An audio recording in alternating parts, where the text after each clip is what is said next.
Voilà, bonsoir à tous. Je suis actuellement sur la plage de Lens-Bernard.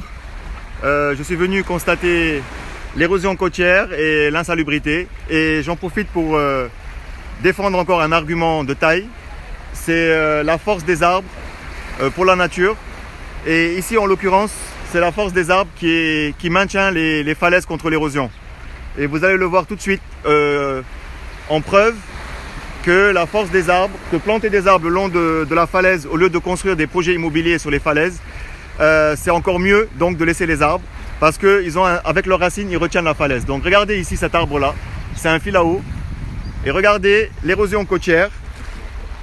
Et regardez comment l'arbre en fait est resté. Le bout de falaise qui était censé tomber est resté parce que l'arbre, avec son système racinaire, qui est bien enfoui dans le sol, est en train de retenir justement les falaises de Dakar. Vous allez le voir tout de suite ici. Regardez là, il n'y avait pas d'arbre et donc il y a eu un effritement. Il y a eu un effritement ici parce qu'il n'y avait pas d'arbre. Donc vous voyez très bien comment entre les deux arbres, entre ce grand arbre qui est là et ce grand arbre qui est là, à leurs pieds, la falaise n'a pas été agressée. Elle a résisté en tout cas à l'érosion.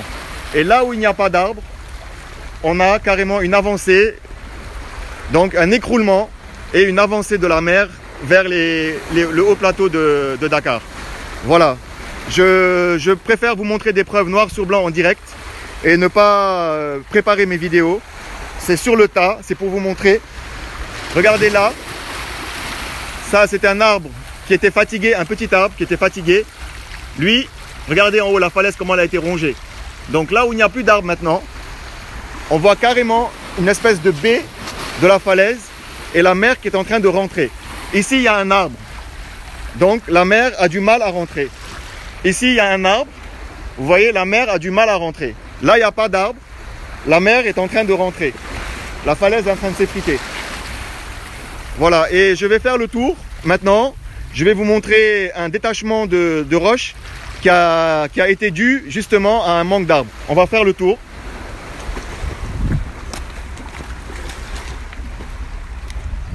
Voilà, donc je suis bien à Dakar. Vous avez l'île de Gorée juste là devant. Je vais faire le tour. Alors voilà la force des arbres. Encore une fois, une autre preuve de la force des arbres, à part que déjà ils peuvent repousser les poussières et attirer la pluie. Les arbres aussi protègent les falaises et protègent la côte contre l'avancée de la mer. Surtout que la capitale sénégalaise, c'est connu, est menacée par l'avancée de la mer. Donc là, je suis maintenant du côté de la terre. Et regardez donc l'arbre. Et regardez le trou. Là, vous allez mieux le voir. Vous voyez le trou qu'il y a ici, entre cet arbre-là et cet arbre-là. S'il y avait un arbre ici, la falaise n'aurait pas avancé là, il n'y aurait pas eu d'écroulement et on aurait encore protégé Dakar pour beaucoup plus longtemps. Comment? Ça diminue la route. Ça diminue la route aussi, le passage est diminué. Regardez ici. Même chose. Entre les arbres qui sont là et l'arbre qui est là, il n'y a pas d'arbre. Ce qui se passe, c'est tout de suite une avancée de la mer.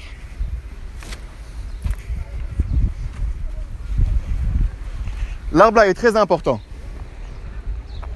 Ousmane, oui. L'arbre là est très important. Oui. Il a poussé tout seul. Mais lui, il ne faut pas l'enlever. Non, on l'enlève pas. Il faut le laisser parce que son système racinaire va permettre de protéger. Et on plantera des arbres ici aussi pour que ça retienne.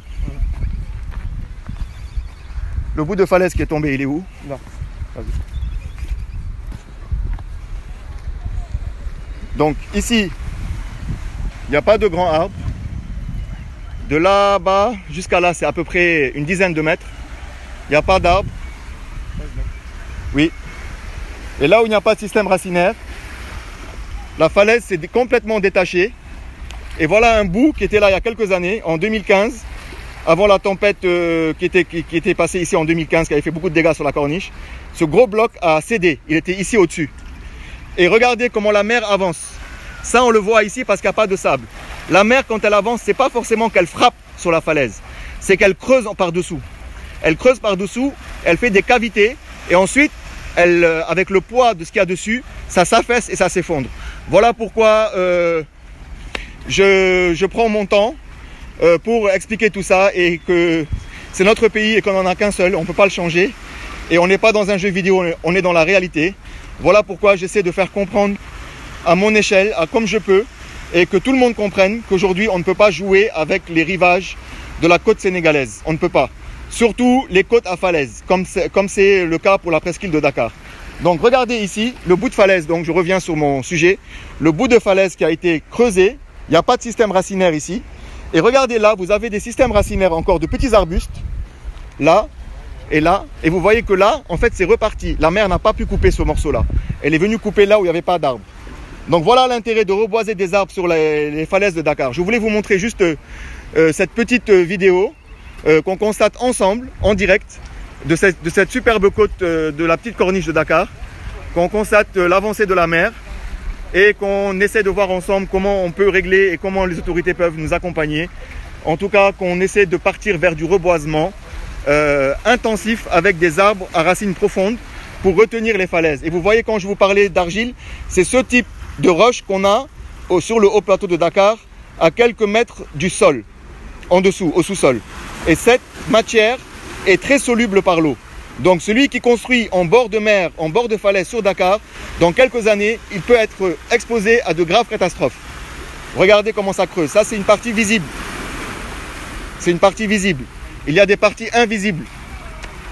Donc voilà. Je vous laisse sur ces images de Dakar. Et je reviens sur l'île de Gorée.